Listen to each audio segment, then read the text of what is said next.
ರಾಜ್ಯದಲ್ಲಿ ನರೇಂದ್ರ ಮೋದಿಯವರ ಪರವಾಗಿ ಬಿಜೆಪಿ ಪರವಾದಂಥ ಒಂದು ಅಲೆ ಇದೆ.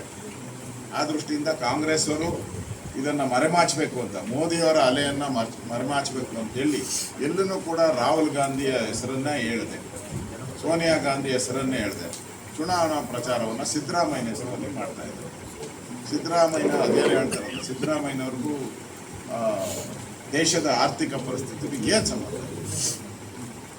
ಇವರೇನ ದೇಶಕ್ಕೆ ದೊಡ್ಡ ಕೊಡುಗೆಯನ್ನು ಕೊಟ್ಟಿದ್ದಾರೆ ಸಿದ್ದರಾಮಯ್ಯ? ಏನು ರಾಹುಲ್ ಗಾಂಧಿ ಅವರು ಏನು ಕೊಟ್ಟಿದ್ದಾರೆ, ಸೋನಿಯಾ ಗಾಂಧಿ ಅದನ್ನು ಹೇಳೋದು ಬಿಟ್ಬಿಟ್ಟು ಅವರ ನಾಯಕತ್ವ ಏನಿದೆ, ರಾಹುಲ್ ಗಾಂಧಿ ಅವರ ನಾಯಕತ್ವ ಇವರೇ ಹೀಯಾಳಿಸ್ತಾ ಇದ್ದಾರೆ, ಕಾಂಗ್ರೆಸ್ ಅವರೇ ಹೀಯಾಳಿಸ್ತಾ ಇದ್ದಾರೆ. ಅಂದರೆ ನಾಲಾಯಕನವ್ರು ಫಿಟ್ ಇಲ್ಲ ರಾಹುಲ್ ಗಾಂಧಿ ಅವರು ಅಂತ ಕಾಂಗ್ರೆಸ್ ಅವರೇ ಸ್ಪಷ್ಟವಾಗಿ ಹೇಳ್ತಾ ಇದ್ದಾರೆ. ಅದರಿಂದ ಈ ಚುನಾವಣೆ ದೇಶದ ಚುನಾವಣೆ, ದೇಶಕ್ಕೋಸ್ಕರ ಮತ ಕೊಡಿ ಅಂತೇಳಿ ನಾನು ರಾಜ್ಯದ ಜನತೆಗೆ ವಿರೋಧ ಪಕ್ಷದ ನಾಯಕನಾಗಿ ವಿನಂತಿಯನ್ನು ಮಾಡ್ತಾ ಇದ್ದೀನಿ. ರಾಜ್ಯದ ಮಾದರಿ ಏನು ಬಂದರೆ ದೇಶದಲ್ಲಿ ಪಾಕಿಸ್ತಾನ ಆಗಿದೆಯಲ್ಲ, ಈಗ ಪಾಕಿಸ್ತಾನ ದಿವಾಳಿಯಾಗಿ ಟೀಗೆ 500 ರೂಪಾಯಿ ಆಗಿ, ಕಾಫಿ ಟೀ ಕುಡಿಬೇಕು ಅಂದರೆ 500 ರೂಪಾಯಿ ಕೊಡಬೇಕು. ಭಿಕ್ಷೆ ಬೇಡೋ ಸ್ಥಿತಿಗೆ ಇಡೀ ಪ್ರಪಂಚದಲ್ಲಿ ಎಲ್ಲ ರಾಷ್ಟ್ರಗಳ ಮುಂದೆ ಪಾಕಿಸ್ತಾನ ಭಿಕ್ಷೆ ಬೇಡೋ ಸ್ಥಿತಿಯಲ್ಲಿ ನಿಂತಿದೆ. ಇವತ್ತು ನಮ್ಮ ಭಾರತ ಇವತ್ತು ಮೋದಿಯವರ ನೇತೃತ್ವದಲ್ಲಿ ಆರ್ಥಿಕ ಪರಿಸ್ಥಿತಿಯಲ್ಲಿ ವಿಶ್ವದಲ್ಲಿ 5ನೇ ಸ್ಥಾನಕ್ಕೆ. ಸೋನಿಯಾ ಗಾಂಧಿ ಮನಮೋಹನ್ ಸಿಂಗ್ ಇದ್ದಾಗ 12ನೇ ಸ್ಥಾನದಲ್ಲಿತ್ತು, ಈಗ 5ನೇ ಸ್ಥಾನಕ್ಕೆ. ಆರ್ಥಿಕ ಗ್ಯಾರಂಟಿ ವಿರೋಧಿ ಅಲ್ಲ, ಆದರೆ ರಾಜ್ಯದಲ್ಲಿ ಗ್ಯಾರಂಟಿ ಬಂದ ಮೇಲೆ ಒಂದೇ 1 ಕಿಲೋಮೀಟರ್ ರಸ್ತೆ ನಾನು ಈ ಸರ್ಕಾರ ಬಂದು 1 ವರ್ಷ ಆಯಿತು. 1 ಕಿಲೋಮೀಟರ್ ಬೇಡ, ನಾನು ಜಾಸ್ತಿ ಹೇಳಲ್ಲ, 1 ಕಿಲೋಮೀಟರ್ ರಸ್ತೆ ಏನಾನ ಮಾಡಿದ್ದಾರೆ. ಒಂದೇನ ಡ್ಯಾಮ್ಗೆ ಕಟ್ಟಕ್ಕೆ ಅನುದಾನವನ್ನು ಬಿಡುಗಡೆ ಮಾಡಿದ್ದಾರೆ. ಯಾವುದಾದ್ರೂ ಒಂದು ಕುಡಿಯೋ ನೀರಿನ ಯೋಜನೆ ತಂದಿದ್ದಾರೆ. ಬರಗಾಲದಲ್ಲಿ ಕರ್ನಾಟಕ ನೋವನ್ನು ಅನುಭವಿಸ್ತಾ ಇದೆ. ಹಣ ಬಿಡುಗಡೆ ಮಾಡಿದ್ದಾರೆ ಬರಗಾಲದಲ್ಲಿ. ಅಂದರೆ ಹಣ ಇಲ್ಲ, ಪಾಪರಾಗಿದೆ ಸರ್ಕಾರ ದಿವಾಳಿಯಾಗಿದೆ. ಸರ್ಕಾರ ದಿವಾಳಿಯಾಗಿರುವಂಥ ಸರ್ಕಾರ ಇದೆ. ಇನ್ನು ಕೇಂದ್ರದಲ್ಲಿ ಅವ್ರು ಘೋಷಣೆ ಮಾಡಿದ್ದಾರೆ 1 ಲಕ್ಷ 140 ಕೋಟಿ ಜನ ಅಂತ ಇಟ್ಕೊಳ್ಳಿ. 100 ಕೋಟಿ ಜನಕ್ಕಾದ್ರೆ ನಾವು ಕೊಡ್ತೀವಿ ಅಂತ ಹೇಳಿದ್ರೆ ಎಷ್ಟಾಗ್ತದೆ ಲೆಕ್ಕ? ನಮ್ಮ ದೇಶದ ಬಡ್ಜೆಟ್ 4 ಪಟ್ಟು ಆಗೋದಕ್ಕೆ ಸಾಧ್ಯನಾ? ಅದೆಲ್ಲ ಸಾಧ್ಯನಾ? ಅದೆಲ್ಲ ಅಂದರೆ ಕಾಂಗ್ರೆಸ್ ಅವರು ಈ ಗ್ಯಾರಂಟಿ ಅನ್ನೋ ಒಂದು ಜಾಲದಲ್ಲಿ ತೆರಿಗೆಗಳನ್ನು ಜಾಸ್ತಿ ಮಾಡಿದ್ರು.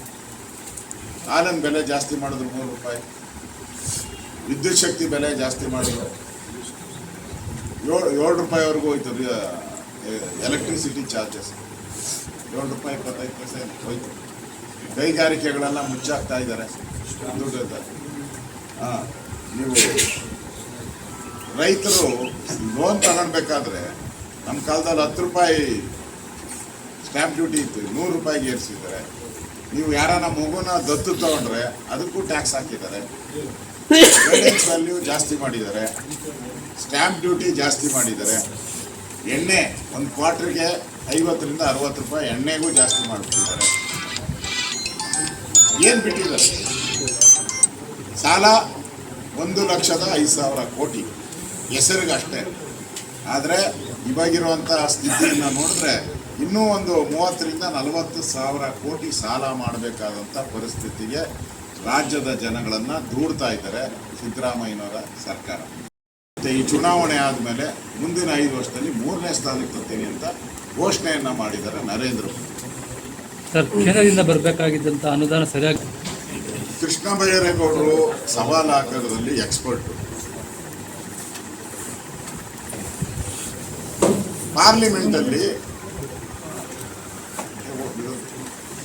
ಪಾರ್ಲಿಮೆಂಟಲ್ಲಿ ಕೇಂದ್ರ ಸರ್ಕಾರದ ಅನುದಾನ ಕಡಿಮೆ ಆಗಿದ್ರೆ ಪಾರ್ಲಿಮೆಂಟಲ್ಲಿ ಲೋಕಸಭೆಯಲ್ಲಿ ರಾಜ್ಯಸಭೆಯಲ್ಲಿ ಪ್ರಶ್ನೆ ಮಾಡುವಂಥ ಅಧಿಕಾರ ಕಾಂಗ್ರೆಸ್ಗಿತ್ತು. ಅದರಲ್ಲೂ ವಿಶೇಷವಾಗಿ ನಮ್ಮ ರಾಜ್ಯದವರೇ ಪಾರ್ಲಿಮೆಂಟಲ್ಲಿ ವಿರೋಧ ಪಕ್ಷದ ನಾಯಕರು ಖರ್ಗೆ ಅವರು ಯಾಕೆ ಒಂದಿನ ಪ್ರಶ್ನೆ ಮಾಡಿಲ್ಲ? ಒಂದಿನ ಯಾಕೆ ಪ್ರಶ್ನೆ ಮಾಡಿಲ್ಲ? ಬಿಹಾರಿಗೆ ಜಾಸ್ತಿ ಕೊಟ್ಟಿದ್ದಾರೆ, ಉತ್ತರ ಪ್ರದೇಶ ಜಾಸ್ತಿ ಕೊಟ್ಟಿದ್ದಾರೆ, ರಾಜಸ್ಥಾನ ಅದನ್ನು ಕೇಳ